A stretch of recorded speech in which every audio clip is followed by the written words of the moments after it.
Hello, how are you? I'm good. How are you doing? How's everyone? Lotus Horizon. We're here with Adam Sanchez with Raw Life Yoga. Great to be here. Thank you so much for having me. How are I'm you excited. feeling today? Doing pretty great. It's a beautiful day. It's warming up, even though it's February. It's Florida, so Florida. It's hot. it helps. You know, Nice breeze, right? yeah, we had a cool spell, but now the weather's coming back. I love the sun. I'm like a plant. I'm just like lean. Feed me. Thank you. We need more. I love sunlight. I really do. You know, I came from New York, and the seasonal affective disorder with the lack of sunlight, it's legitimate. It really is. You People know, are probably indoors a lot more. I mean, and there were like 5 weeks where there's no sunlight during the winter. Like the worst heart of the winter is like sometimes it doesn't happen that way every year, but often 3 to 5 weeks without sunlight. Can you imagine? I love New York, but I love Miami more. Not in Alaska, okay? I saw that you vend at Coconut Grove. Do you vend often at Coconut Grove? So not often, actually. I have a few hats. You know, I consider myself a wellness entrepreneur, and so I teach yoga, I do personal training, I also do astrology, which is really where most of my focus is these days. Into astrology. I love astrology. I love astrology. I have to get into that topic. I'd love to. It's one of my favorite things. You know, it's been so helpful on my path, which is why I decided to start doing it professionally. I'm like, it's been so instrumental, as yoga has, as the nutrition and exercise also have. I was like, I want to share this with others because it's been so helpful for me, and I just love learning about it. It's just what is your sign? fascinating. I just have to ask So it's I have a Virgo sun sign, but then I also have a Sagittarius moon sign, and then a Scorpio rising, and that explains a lot of why we get along. It's usually what happens. You attract your tribe, your vibe attracts your tribe, right? There's a lot of truth to that. So what is plant pizza? Am I saying it right? it's plant pizza. It's spelled PEA because it's made with chickpeas. Okay. So it's a gluten-free vegan pizza that I've developed, inspired by Dr. Sebi. For anyone who's familiar with his work, he's amazing. And you know, it's a really healthy, light, easy to digest, and nutritious pizza, which was inspired by my New Yorker nature because I grew up on New York pizza, right? So, you know, very picky with pizza too. You weren't a vegan when you were a kid. No, and I'm not even technically a vegan now. I know we talked about this last time. I consider myself plant-based, particularly alkaline focused, which is plant-based. I mean, if you're eating alkaline, you're eating plant-based. Yeah, pizza is delicious and not really nutritious, and most people really definitely not. No, not really. Usually, I mean, you know, you get some vegetable from the tomato, which is technically a fruit anyway. But I love pizza. You know, grew up eating pizza, and what American doesn't, right? But it's pretty detrimental to health in a lot of ways, especially if you have any kind of health issues, right? If you don't, then you might be lucky enough. But so when I was going through major health issues in New York before I moved down to Florida in 2016, I was looking for a healthy alternative, and I really needed something. And so I kind of stumbled across Dr. Sebi's recipe, and then I, you know, revitalized it, made it my own, made a lot of different. Inspired a lot of this for you. I've had so many, you know, inspiring teachers and really powerful support systems along the path, where I kind of combine it all and make it more personalized. So, you know. Okay. No, that tea is so good. That tea is so good. That's the sad part. Not that it happened on camera so much. But you know what? Some bug is being blessed right now. So it's all a whole bunch of like a party time. No, it's by the way, before I answer your question, so tell me more. This is your tea, right? This is lotus tea. This is lotus sacred ancient Egyptian healing that opens your pineal gland, awakens your consciousness, increases memory, helps with sciatic pain or nerve damage or heart palpitations, dementia, Alzheimer's. I have a list of testimony of people that this has helped and truly shifted my frequency, and even is the reason why we're here today. It's like brought everyone so much healing and togetherness. That's awesome. Yeah, it's delicious. I definitely recommend it. Are you okay without the mic, or? Yeah, everything's good. So I wanted to say, what foods do you think are plant medicine? Like what specific? There are so many. What are like? There are so many, but I can talk about my favorite ones that I've seen that are really powerful and really effective. Lemon, number one, top of the list. I mean, it's so easily available. It's relatively inexpensive, and it's incredibly powerful. It's vital for the body. The vitamin C in particular, right? There's two main nutrient sources in lemons, basically. It's vitamin C and minerals, right? These are both things that your body needs a ton of. Vitamin C is a vital component of every metabolic process, like your entire immune system, your digestion, everything basically is based on vitamin C. And so it's amazing when you get an abundance of it in your body, because most of us are actually deficient in it. Yes. And then as we start to, Majority of us are. yeah, it's really sad, especially considering how vital it is, right? Once you start flooding That's the why we body. get sick. That's why when our immunity goes down, they say vitamin C, drink vitamin That's C. right. And you know, when I first started getting into all this stuff, I guess, I mean, from that level of understanding the power of vitamin C, I was a teenager, and I would get colds, you know, in the wintertime in New York especially, and, you know, I would feel them come on, and I'd heard that, you know, like wisdom of the ages, right? Vitamin C or whatever, citrus, if you find yourself, you know, having an infection. And I don't do these anymore because they have, you know, tons of sugar and even chemicals. You know, I don't know if they have dyes also, but I looked recently because I remember it being such a powerful support for my immunity. The Halls makes these little vitamin C drops. I don't know if you've ever seen them. Yeah. It's like one drop It's has not just emergency, guys. They think that that's the only thing that exists. anything with vitamin C, basically, right? So, but Halls used to have, and every drop had 100% of your daily value of vitamin C. So I would have like 10 of them, and then the next day I wouldn't be sick anymore. Yeah. Like whatever was coming up, gone, you know, or if I had already gotten sick, then it would move through much quicker, like Yes. twice or 3 times as fast. And so there's lots of different ways to get vitamin C into your system, you know, vitamins, whatever, but I always am a fan of the most natural and original source, organic source, as it were. So yeah, organic is definitely better. You know, you tend to get like 300% more nutrients, but just like 3 to 9 lemons a day, basically. Wow, really? Yeah. That many lemons? That many, because you can't really overdose on vitamin C Yeah, of because it's course. water soluble. It is possible, and it could only be possible after 9 or 10 or 11 lemons a day. So I tell people the upper limit is about 9, so they know how far they can go safely. Yeah. And if you could actually get 9 lemons in your body in one day, you will notice a major Oh, yeah, cleansing. definitely. Major. Powerful. You know, like 3 with each meal, something like that, right? And the healing that comes from this lemon it's endless, because not only does it help with your immunity, but it also gets rid of flea bites. So if you get flea bites, I looked this up because I didn't know this. This is fun for me to find out. I was actually bit by fleas, and I went to a dermatologist. They gave me medication. Nothing worked. Nothing would take them away. It came from a cat. And then I researched online how to naturally get rid of flea bites, and it said put yourself in a lemon bath and rub lemons all over you, and just rub the acidity in the lemon kills them instantly. Wow. I rubbed lemon all over myself. I bathed in lemons Literally. while rubbing myself. That's in so funny. I lemons. can see like a meme. I can see a meme now just Yeah. generating from that. And it was gone within an hour. Gone, completely gone. I mean, just gone. So even if you had a little bit of lemon spray that you could put on your sheets if you were having problems with fleas with your animal, that you can make your own remedy. It's amazing the power of plants and it plant is. medicine, you know, and the earth and what she gives to us and makes it available so that we can solve, you know, problems, live a happy, successful life. And that speaking with solving problems, since you help a lot of people in many ways, I'm curious, how long have you been doing readings? Okay, so astrology readings, actually it's my most recent service. I started doing them in August of 2018. Okay. So I've been studying astrology since, it was, like September of 2011. But have you felt like in tune, spiritually connected for a very long time, and then just decided to kind of go that route? Basically, I mean, since 2011, when I first had my own natal chart read, and so the natal chart is actually like neonatal, right? It talks about being a baby, or like the moment of your birth, basically, is the snapshot of the heavens that we look at and see where all the planetary positions are. So when people say, what's my sign, they're talking about the placement of the sun, where the sun is in the zodiac.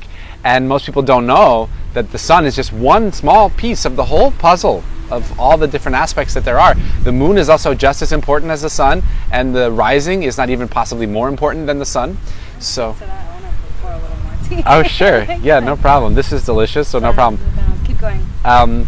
And then, you also have all the other planets, which all have their own significance as well. So, when I first got my chart read, and I was exposed to the vastness of the whole astrological world, and then the vastness of myself, which was really the key, because it's self-knowledge, right? Temet nostre, know thyself, the importance of that. And yoga is a big part of that, learning and understanding who you are and who you're not. But through the You're not. That's so important. it's very important too, who you are and who you're not, And with the astrological chart, and the astrologer who gave me this reading, Adam Allenboss, it was a really beautiful soul opening and awakening experience where he spoke to other parts of my personality that had not been distinguished astrologically, right? So, I'd known all about my Virgo sun sign for my whole life. And yeah, I felt a connection with that. I also have Mercury in Virgo, so there's that. But I didn't necessarily feel totally connected to Virgo because I had a lot of other stuff going on. Scorpio rising, for example. Sagittarius moon conjunct Uranus and Jupiter in Sagittarius. So that's already 3. Plus then South Node and Neptune in Sagittarius. So that's 5 things of Sagittarius, right? Where my sun sign is Virgo, but I'm actually more Sagittarius than I am Virgo. So that's interesting that you say that because all of my planets are in Capricorn. So even though I'm a Sagittarius, I'm actually more Capricorn than I am Sagittarius. Exactly. Yeah. So this is the point, right? And so this is what I wrote an article about it on my blog. I have a page on my Facebook. It's called AM Astrology. Meaning like we are astrology. We are the astrology of our lives. And when we see the whole picture, we can understand a little bit better how we work. I mean, Capricorn is very business oriented, right? Very professional. And that came at like the age of 27 for me. I mean, I just turned 29, but it seemed like that Capricorn energy came into my life when there was a shift.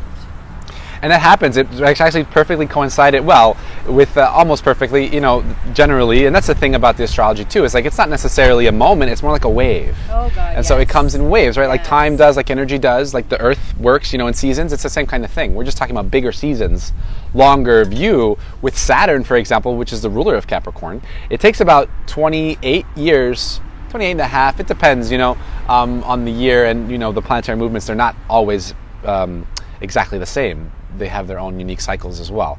But about 28 and a half to 30 years is considered the Saturn return, which is very typically Capricorn. People who are into astrology a little bit usually know about it, that it's a major shift from kind of childhood into maturity, because Saturn and Capricorn have everything to do with maturity and responsibility and being a contribution. So it makes perfect sense that at 27 you had that experience happen. For me, when my Saturn return was hardcore at 30, I was like, oh my God. And you don't even look 30. You look incredible. I appreciate that. Thank you so much. It's the diet and the yoga for sure. Yeah. It has a lot to do with that. It really does. So do you feel that yoga and card readings and meditation go hand in hand? Yes, actually. I mean, so Vedic astrology is ancient and it's part of yoga. They also incorporate it along with Ayurveda, right? Which is like the science of living. That's the word for it, the translation of the Sanskrit or the Hindi or whatever. And they absolutely connect. And yoga itself literally means union.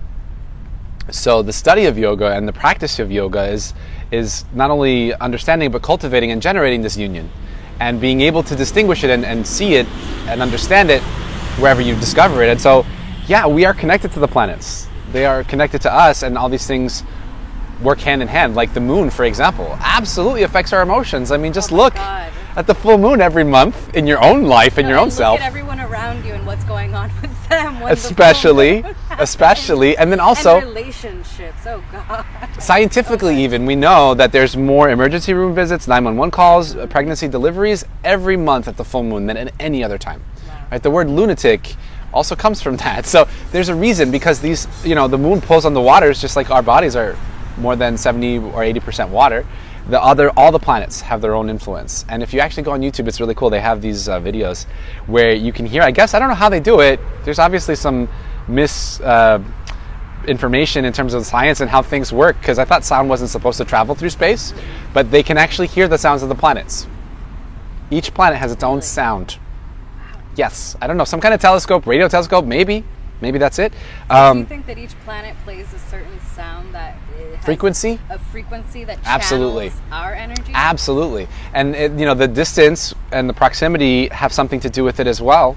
But for example, the outer planets, Pluto, Saturn, Uranus, Neptune, they move a lot more slowly, so they're more generational. So you probably have Pluto in Scorpio. Yeah.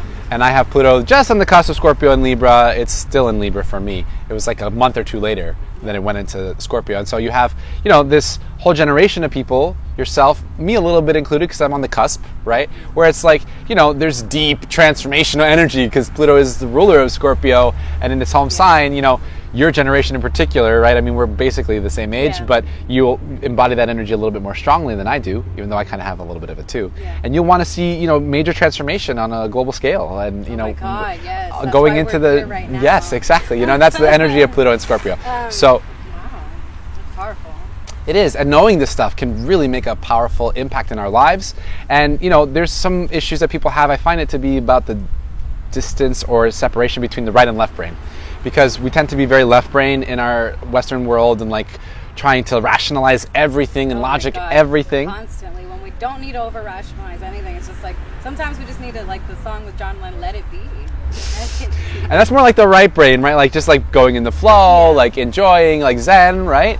And that's where astrology actually bridges both of them, because there is science. And so, people say things like, oh, I don't believe in astrology. You don't believe in Spanish? Like, astrology is a language. You don't have to believe in it or not. If you don't understand it, say you don't understand it. So but you can't say you don't believe in something that has nothing to do with belief. Where people don't understand, because there has been, I would say, a deliberate, disinformation campaign around astrology to disempower people so that they don't look at it, so that they don't discover who they are, understand themselves better, because then when people don't know who they are, then they're more easily manipulated and controlled, right? When you know who you are, it's a lot harder to have. You cannot. Oh my God, I'm getting tingles and chills as you're saying this, because it makes so much sense to me. I remember being younger and being controlled by groups of friends and people, and not fully having control over what I did and when I did it, and just didn't really know who I was, so just going with what other people were doing. And now just knowing myself and feeling so balanced and centered and awakened, not that I know exactly who I am, because I'm always evolving and learning, but it's like you can't really convince me of anything other than what I already feel and know, unless I'm open to receiving that and it's the right time, and I feel that my intuition is telling me that it's pure, that it's coming from a place of purity. I sense and feel feelings, energy. So like, if it's coming from a place of ego and hate, get out of my face. I'm like, not that I'm mean or gonna say no, but that's what you have to do with that. I understand that, and I will walk away from that. Like you can't feed it. Your energy the day that we spoke, and that I tried some of your samples at Inhale Miami, and shout out to Ricky for connecting us, because she's the reason why you're here. And also for Plant Theory, who I was working for, that was the food you tried. It wasn't my own plant pizza. Oh, okay. Plant Theory, thank you. But Plant Theory has some amazing, in my opinion, the most amazing vegan food in all of South Beach. But you got a taste, so it was really good. I can't wait to try your pizza. I'm excited to share. So I know we were planning on talking about it a little bit. I have this company called Plant Pizza, PEA, because it's made with chickpeas. I'm going to be working towards mass distribution, getting out into the whole national market, Whole Foods, Publix, etc., right? But I'm actually going to be starting first with sauces. So I have a vegan Alfredo sauce that I'm really, really happy with, and I think a lot of people really will love. I know some people really do already. So what is this pizza? Like, what is it made out of? Everybody wants to know. Okay. It's exciting. It's not regular pizza. That's right. So we were just talking about it, right? I changed the name a little bit. It's not P-I-Z-Z-A, it's P-E-A-Z-Z-A, not only because it's made with chickpeas, and shout out to my friend Stephen Kern, who helped develop that name. Shout out to Stephen. Stephen, yes. Cheers to you. Thank you. It's made with chickpea flour as the crust, and just chickpea flour and water, and I can add garlic sometimes, if you have a no FODMAP diet, we can put in some asafoetida or just. Sounds delicious. It's so great with any pizza though, like any normal Italian stuff. Like some people have a lot of restrictions, and eventually, once the business really builds and becomes more successful, I'm actually going to offer a pizza called the Sebi, which is really true to Dr. Sebi's protocol, which is really strict, for most people, and most people are not really that into eating that clean or that healthy or that restrictive. So I've branched out into a lot of other different areas that are more variety and more flavor and taste and things. For example, Dr. Sebi wouldn't say to use garlic. He says don't ever use garlic. Why actually. Does he say not to use because it's very acidifying, he says. And in my experience, there's basically two different narratives for every topic. Right? Some people will say yes, some people will say no, and each of them will be completely convinced. No. Well, so the main thing is that it can it's of the same family as onions and leeks and a whole bunch of different things. And there's a chemical component of those plants that can be sort of I forget the word. Ajni, or don't quote me on that one, but there's, even in Ayurveda they talk about it, and in Chinese medicine, that there are certain elements of those plants that. Did he believe there was any healing that came from garlic? Or? He was pretty adamantly against it, but here's the thing. I have used garlic for deep healing myself. So I know it has major antimicrobial properties and really healing properties. So that's why I mentioned, like, everyone has their own perspective. I find that, like, it depends on the time and the place.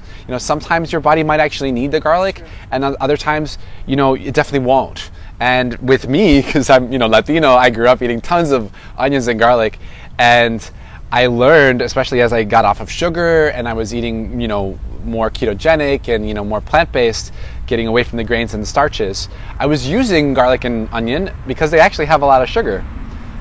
As far as herbs are concerned, they have the most sugar. And in slow cooking and caramelizing, that's why they have that sweet flavor. So I was pouring it on. I love caramelizing. Oh yeah, who doesn't? That's the thing. It's a really easy ingredient for any meal that you want to make. Add caramelized onions or start out with caramelized onions, and that dish is going to be delicious. But it can also create imbalances in the body, like if you have SIBO, which is a small intestinal bacteria overgrowth. The sugar in the onions and garlic can feed the bacteria in the small intestine and really set the body off balance. And so I had that happen with me, and so I had to give up garlic and onions because it was actually affecting my meridians and my small intestine and all these other things. So, but I was having way too much. I was like pouring it on. So balance is key. I really do recommend balance. But most of the pizzas do have garlic in them because if you want pizza, you probably want garlic. So yeah, I can imagine. But with that being said, so could you explain a little bit about your personal opinion of plant-based diet versus people that eat meat, and like what your experiences have been? Sure, absolutely, yeah. Veganism, eating meat, and just your opinion. I appreciate that question. I think it's a really great, and important question, especially at this time when veganism is really expanding, I would say, in a lot of great ways, which is really awesome. But I also notice along with it, a lot of the pitfalls of veganism are also expanding, like the self-righteousness that a lot of vegans tend to go through. I mean, who hasn't, right? Who hasn't? Because it's pretty self-evident. And I think it happens, with any sort of spiritual pursuit, right? There's this talk about the pitfalls of the spiritual ego, because the whole point of spirituality really, especially with yoga, right? The whole purpose of yoga is to transcend, to distinguish, and master and transcend the ego, right? We'll never get rid of it completely, but for most of us, it's undistinguished. Perfect word. Master and transcend the ego. I love that. Yeah, we don't have to demonize it because it's a part of us, right? But if we think that it's all that we are, I'm taking a deep breath in on that one. It's really important. It's really important, and people want to get all crazy with yoga, like it's bad for you. Some people are calling it satanic. It's like, that's an ego conversation right there. Too much. Also, we can get into that later. And it's the dogma, and it's just like believing what some sort of authority outside of you says without understanding that you have authority inside. Yes. And that the feelings and the intuition, and that's part of what I was talking about with the astrology, right? It's really great, being with nature, being with, the natural vibes and environment, it helps. And with the astrology, you're just like getting more into that right brain, getting more into the feelings and the connection with spirit or the feminine, right? It's so important to keep that balance, because with astrology, you need to look at the angles and the math, right? The geometry, that's a solid science. But then you also need to interpret the symbolism. And that's more like intuition and spirit. Yes. And you can't just do one or the other. You need both. And they're one. You need both. And the idea that one is better than the other is a great psyop. It's just like, why do we need to constantly feel the need to stratify and make something ultimate when we can... It's like religion. We're constantly fighting to see whose religion is better, and everybody is just needs... It's all love. Love is the highest religion, in my opinion. So exactly. That makes a lot of sense what you're saying. And that's all we need to be talking about, but that's when you talk about, people having an ego investment or less than pure intention, you can look and see the fruits of the results. Like with religion, especially the top 3 major religions, we have the most war and genocide because of them. Yeah. And I'm not saying that God is... I absolutely know that God, goddess, whatever you want to call it, right? The universe is real from personal experience, and that's the difference, right? And that's where yoga comes in. It's like it gives you access to that experience rather than just taking someone else's word for it. Exactly, because when you're a child, you take somebody else's word for it because that's all you know, but then as you develop and grow older, you become a spiritual being in your own body. Like, you really have to experience it for yourself to understand what spirituality means to you. And it's going to be always unique and different. And so, okay, spiritual ego, veganism, anything, not just veganism, with the church. I mean, that's a huge spiritual ego, right? My God's better than your God. Like, that's like the height of spiritual ego. Like, if you're doing that, right? So we have a great, vast many of people on the planet who are doing that. But then the vegans come in and they think that they're just as righteous or more righteous, because it is a noble cause, right, to want to care for others and be compassionate for others. But it's a paradox and a pitfall, because if you're offering that compassion to animals, why not offer it to people? And you're not offering it to humans, and you're missing a step. Well, yeah, and then if people are meat eaters and you are against them because of they chose this lifestyle, that's also incorrect. And it's pretty rude, and just, to me, it's selfish and inconsiderate. If you want to educate somebody, educate them out of love. Tell them the truth. Show them with your life. You don't have to force it on anybody. This is something that we did discuss as far as blood types. I was told by a nutritionist, and I would like to hear your feedback on this, that according to your blood type, depends on what types of meats that your body can actually process, and depending on certain blood types, some people are not supposed to eat meat, and others are supposed to intake certain types of meat, not red meat that can't be digested, that's not really supposed to be consumed, but like meats like chicken and fish and stuff like that. So what is I'd like to know your I think this is a really great question as well, and an important narrative to discuss. For me, my vegan path has been complex and varied. And so I first started to become vegan when I was about 21, so about 15 years ago. Wow. And it has been pretty much the whole time off and on. Yeah. So the first time at 21, I went about 9 months. I was really passionate about it. It was really awesome. I'd never really connected with vegetables so much. I learned to actually really love them and enjoy them, and my body was appreciating them as well. But then after about 9 months, I had cravings for meat that were really strong, and my body seemed to just be persisting with. So I would kind of break down, if you want to call it that, and just say, okay, I'm having meat, even though I had committed to being vegan for the rest of my life or whatever. And basically that cycle repeated itself almost every year. Do you think that may have had something to do with your blood type? I'm believing these days more so. I'm reserving judgment because I don't know, and I don't need to know. I don't need to figure out. You're my favorite vegan I've ever met in my life. You're so funny. Well, technically I'm not vegan, so but you were. But well, that's the thing. I don't feel the need to identify. And that's something that I've learned. Another thing that's interesting is I love that. I wish that every either vegan, non-vegan, whatever you want to call yourself, could feel that openness of not having to just identify with this and identify with that, but having open experiences that identifies with everybody else's. And that's my Sagittarius energy, right? Sagittarius, Jupiter is very open and all-inclusive, and so, it's great, and it's a great part of my personality. I'm happy for it, and it helps to keep me unattached, right, to certain things, like with an identity, and that's part of the whole yoga practice. I understand that attaching and identifying with things is an inevitable suffering. Inevitable, because in the grand scheme of the universe and reality, nothing is permanent. Of course, look at relationships that suffer, and people suffer because they rely so much happiness on another person's energy that when that person's energy was no longer there, they felt like they didn't have energy within themselves.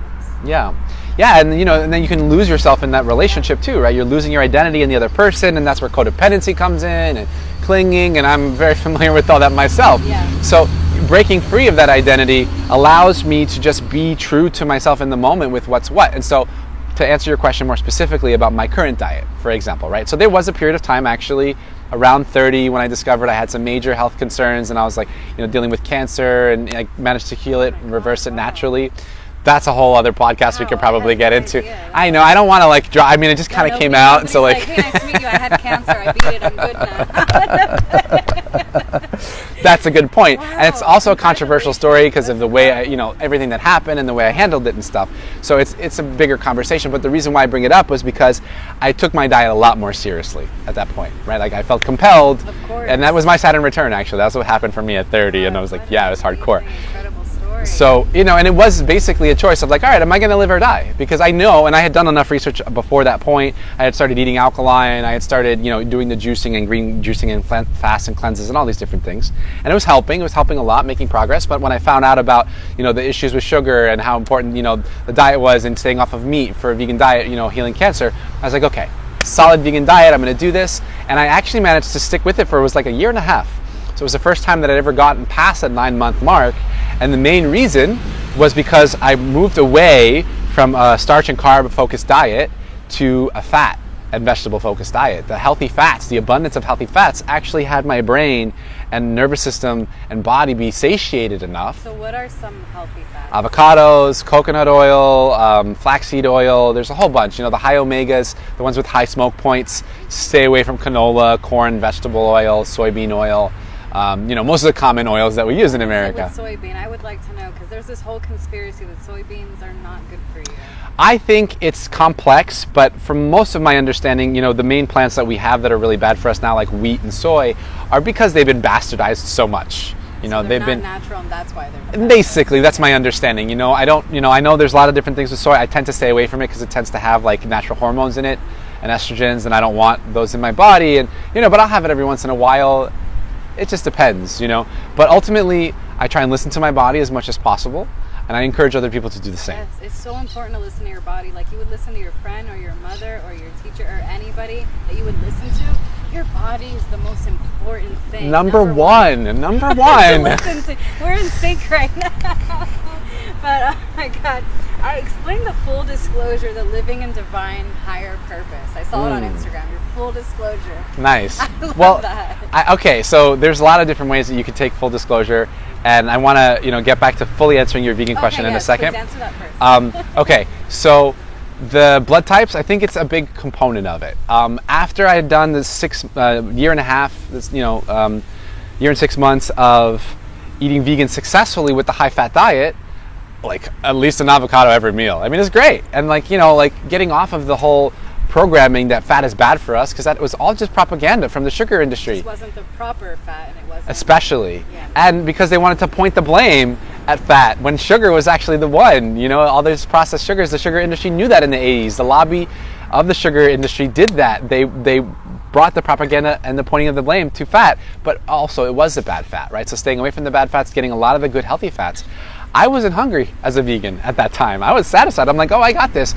But then, stress or whatever, I think it was winter, actually. Oh God, winter is the hardest time. It was winter. There's so much food during and that's a really important point to point out is we're also working with the cycles of life and the rhythms of nature, and doing a raw vegan diet in the winter of New York City is not really feasible. It's not a good idea. In most cases, I mean, it depends on your body constitution too. So there's a lot of different things that go on in there. And so yes, right now I'm currently eating meat. I consider myself plant-based, particularly because I have adrenal fatigue. And so there's, and it took me a while, and I had my own self-righteous vegan phase, right? Where I felt like vegan is the only way. Yeah, I think it's maybe even a natural stepping stone on the path, right? But if you get stuck there and you think you're being like a true vegan, you're definitely mistaken, because the whole point of veganism is about compassion. Yes. That's the whole point. If you want to make it a social justice issue, that's fine, do that. But if you're doing it without compassion, you're missing the point. Of course. Because human beings also need compassion, and probably even more because we're more complex. Yes. Animals definitely deserve our compassion. Everything does, but human beings tend to be more messed up than animals. One more thing I'd like to add to that is that animals eat animals. So Also. If you are offended by a human killing an animal to survive, just look at animals and don't be offended, because they're eating other animals as you're offended. So, yes. Anyways. and to more specifically answer your question, for me, I reserve judgment on my beliefs around this topic because I think it's pretty polarizing, yes, and also, I don't know, right? Like ancient yoga practices tell us to be vegetarian, but they also had a totally different food system back then, and they were dealing with thousands of pollutants and EMFs and all these different things. And for me, I gave myself permission recently. It was like a few months ago, maybe 6 months or less, to eat as much meat as my body wanted. I was like, you know what? If this is helping my adrenals, if this is helping my body heal, then I'm going to trust that. And you knew that at the time. My body was really calling for it. Things come and go in moderation depending on what your body's asking. And that's why I'm also choosing not to identify as a meat eater or anything right now, because I could just as easily stop one day because my body says, okay, no more meat. And I'm not attached to it, right? I'm just doing it because it's what my body seems to want and benefit from.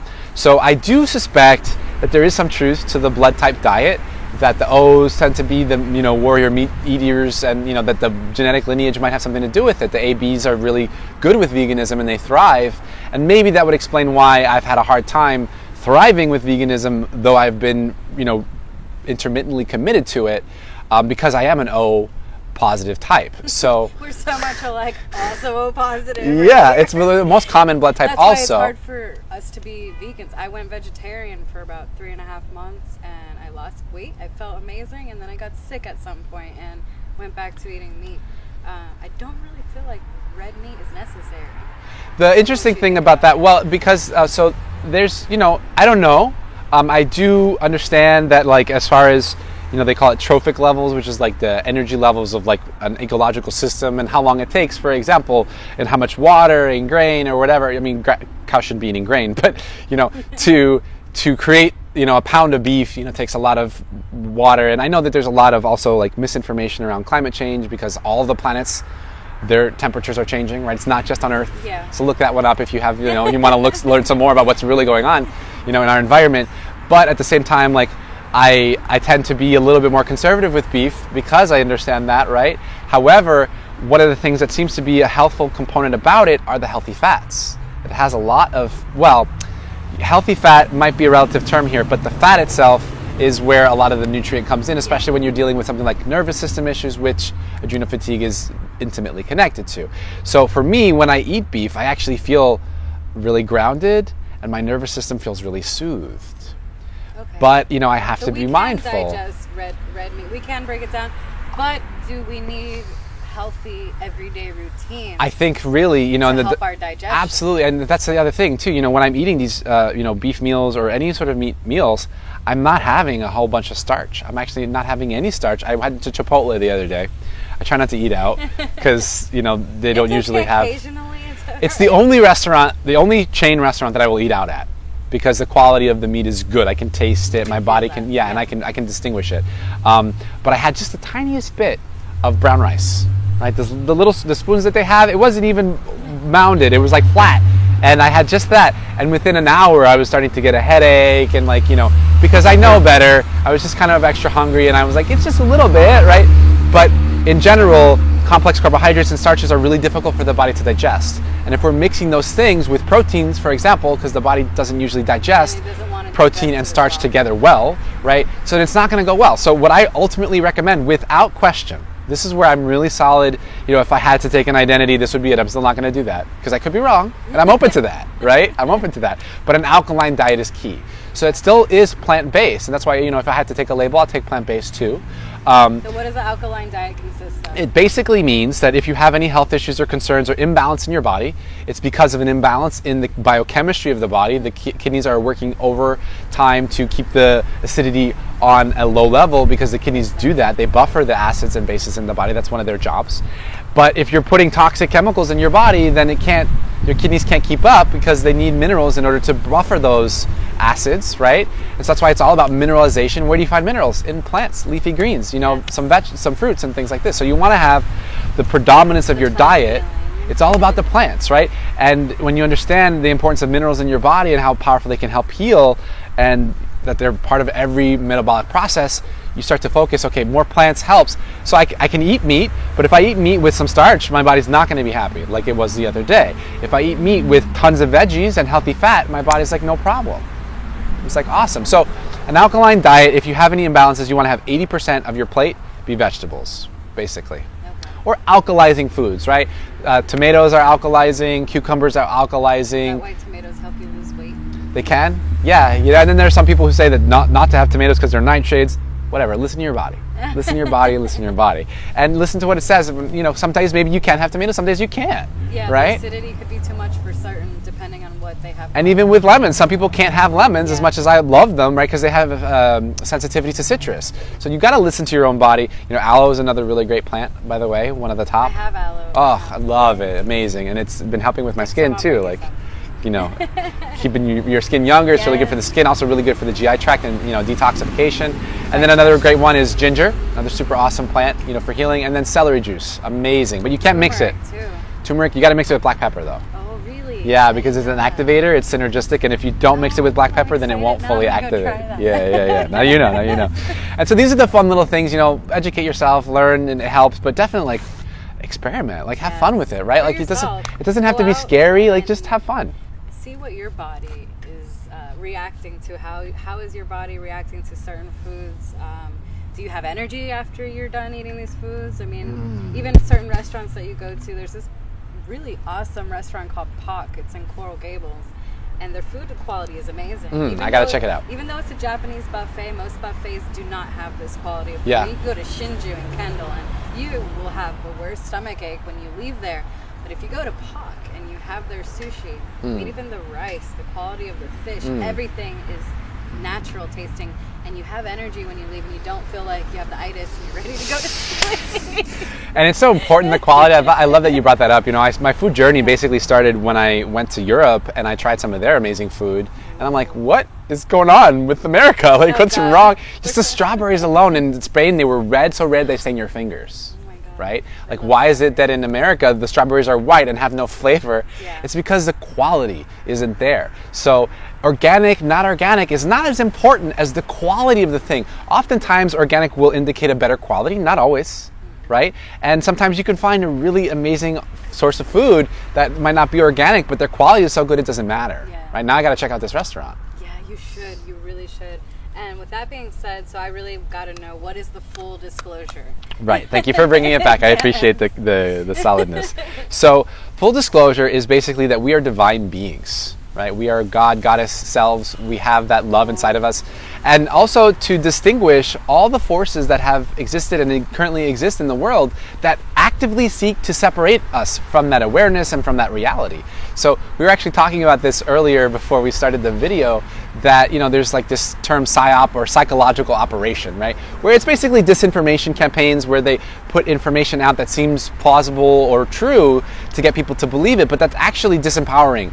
And so religion has done that with original sin, quite honestly. I mean, that's not to say that we aren't supposed to grow and be responsible for ourselves as divine beings and want to evolve, right? I mean, it's normal to want to be better than yourself, but to start from a place of you're inherently wrong and bad because you were born evil, Crazy. it's completely disempowering, and it's just about mind control, ultimately. It's about manipulating the belief and consciousness of another so that you can decide and guide where you want their life to go. Give us money, or you're not going to heaven. Give us money, or you're not going to heaven, you know? Hate is an illusion that comes from so many different ignorant places of, like, white supremacists, like, things like that. It's like, or, you know, go back to your country, that type of logic. It's like, but we're human, and you're forgetting that you are also a human.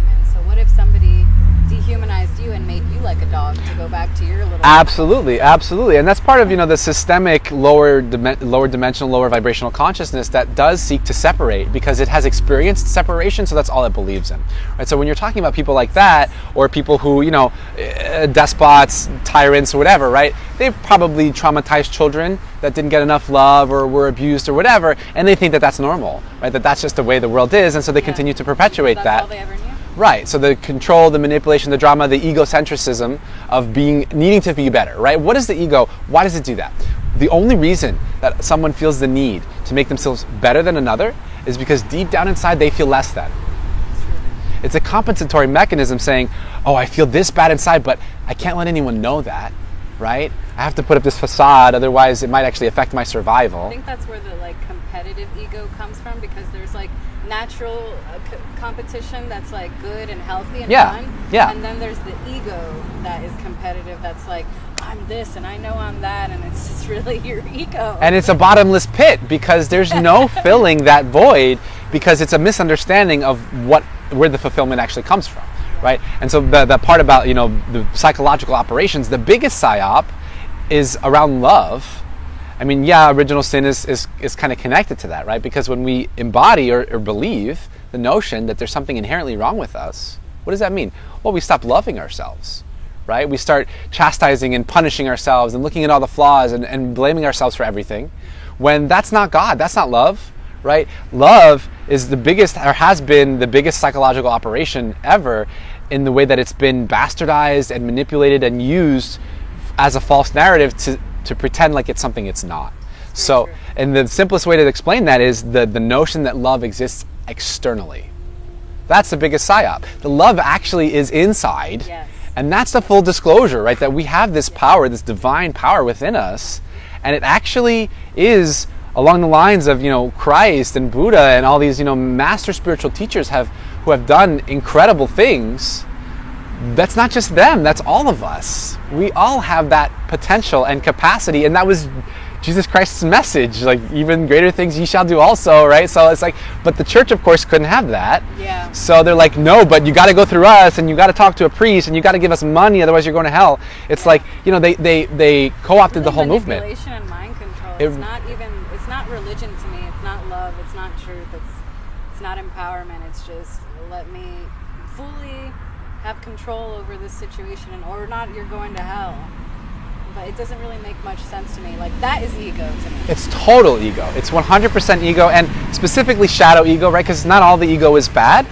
Some of it can be good. Some of them don't even realize most of them. They are being brainwashed, most of it, and that they're actually brainwashing others. They yes, don't get that. Most of it is unconscious, yeah. and that's the thing, and that's where, you know, like, the whole spiritual work and shadow work is important, right? And that's a part of knowing thyself. I had some little breakthrough with myself just last night, because I have my own shadows, right? I have my own struggles. I have my own challenges, and I talk about these things.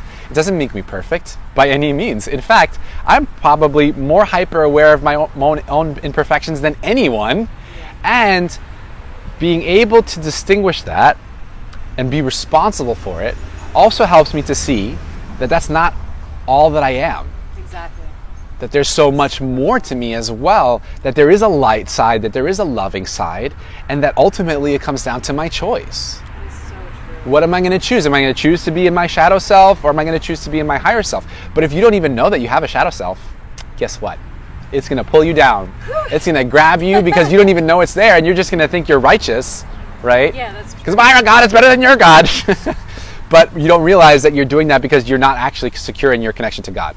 Because if you are, you don't need to convince anyone about anything with God. I think the whole point of this entire interview is, like, to awaken and to heal and to be at that point of higher consciousness where you're open to others' experiences, you're open to suggestions, you're just basically open to good energy, positive energy, truthful energy that will allow you to open your mind and open your heart and open your spirit. And I just want to say thank you so much for just being present here today.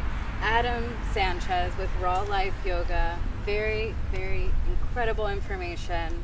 Let our viewers know, where can they find you if they want to order food, or if they want to book you for an event, or if they have questions or want to know information on yoga or astrology, readings, everything. He does it all. Where can they reach you? Thank you. Yeah, thank you so much. It's an honor to have been here and shared in this conversation with you. I think it's really important, you know, and yeah, it's the liberation of humanity. Let's do this. We can access our full potential, and it's within. And it's through love. It's not just like beating up on ourselves. It's like, oh wait, I have good to give. Let me share it. How about that? So you can reach me on my website. It's rawlifeyoga.com. It's one of the best ways to see, you know, all my services and all the offerings I have. I also just started a BitChute channel. I'm migrating over from YouTube because they've been censoring. Big surprise. Yeah, well, you know, they have their own vested interests, right? Channel. So I'm curious. I want to know more about that. yeah, BitChute's pretty good. They're more like, you know, grassroots, and so they're not censoring people with their videos. So yeah, so I have a new channel there. It's Raw Life Yoga channel on BitChute. I just did a new video on MMS and talking about the healing powers of chlorine dioxide, and you know, it's good information in there. And also on Instagram at Raw Life Yoga, and that's the majority of stuff. You can follow me on Facebook, Adam Astro Yogi Sanchez, and I also have Plant Pizza Facebook page, and then of course the AM Astrology or AM Astrology Facebook page. So you can take those, you know, check those out too if you like. And it's been such a pleasure and such an honor. You had talked about wanting to... Yeah, let's show our audience something that could help them with their posture in yoga. Maybe. Okay. Yeah, we can do just like a little simple basic stuff with regards to posture, and I'll walk you through it. Now, it would be better with a little bit of a different circumstance, but we're going to do the best we can. I recommend for the people who are watching, you know, at home or wherever, if you can, get a seat that has your hips high enough so that your knees are below your hip bones. So for you, yeah, it's okay because your legs aren't as long as mine, so you're fine. I'm pretty sure. It's no problem. For me, my legs are a little bit longer, so I'm actually going to make a modification that will work for, you know, your body. Just you'll follow along. So I'm going to step my feet a little bit further away, which will get my knees lower than my hips. But the idea is, right, if the knees are too close to the hips, then you start to slouch in the lower back. So if the knees are higher than the hips, that naturally happens. When the knees are lower than the hips, the good posture is naturally restored in the body. And you want to even use your core strength as you do this, squeezing your toes a little bit, pushing down into your heels to activate the glutes and draw the navel in. And that's the root. Will help to activate the Yeah, there's something called the kinetic chain where the glute and the heel are actually deeply connected. So when you activate one, you activate the other. And it's our root, right? It's our grounding. So we're pushing down into the floor, we're activating the heels and glutes and engaging that core support. And now the spine is supported at the base. From there, you can bring your palms face up if you want some lightness and inspiration, or face down if you want some grounding. Keep the navel reaching in. Try to breathe as comfortably as you can, even though you're using those muscles. And then you can just let's bring the shoulders up, back, and down. So you get nice shoulder comfortability as well. And that's basically it. You want to avoid, and I'm going to show you the profile just a little bit, you want to avoid any slouching in the shoulders. So the core engagement will help with that. And then keeping the shoulder blades a little bit back together, right? So that we have that good posture. And try also to avoid that forward head posture. A lot of people with tight shoulders can have that experience. You kind of want to push back into the lower part of the skull and that bone a little bit, like kind of pushing into it as if you were laying on the floor. And that will help engage the whole upper back so you have that good solid posture. Basically, you want a straight line from your crown through the ear to the hip and the shoulder, one straight line. So in that straight line and that good posture, your nervous system can feel a little bit more supported and relaxed. It already does. And then you can start to do some breathing. So let's actually do that just for a minute or less. Okay. And you can close your eyes and notice how the breath and the posture are connected.